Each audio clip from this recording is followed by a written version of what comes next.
Hi and welcome back to In this video we are going to see how to make an object disable or enable in Unity. So let's get started. First, create an object that you want to disable and active from click. Then you can name a toggle from click. Then create a C# script and you can name it anything you want and then open it.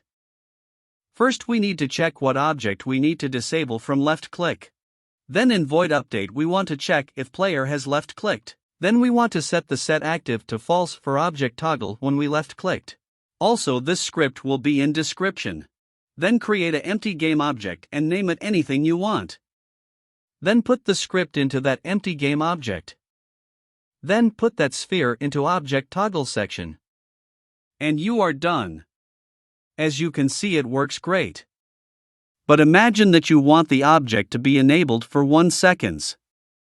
Then what will you do? If you want to know that, you can follow along. First open that script and first we need to create a public variable for game object.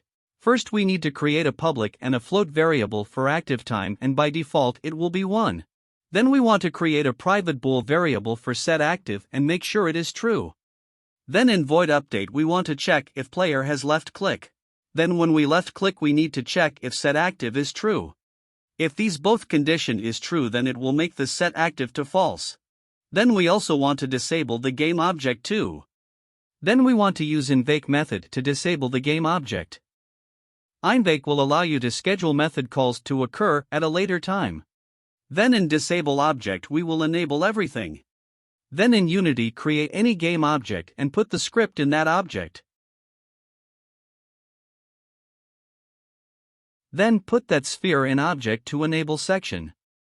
And then hit play and you are done. That's it for today's, and any script I shown you will be in description.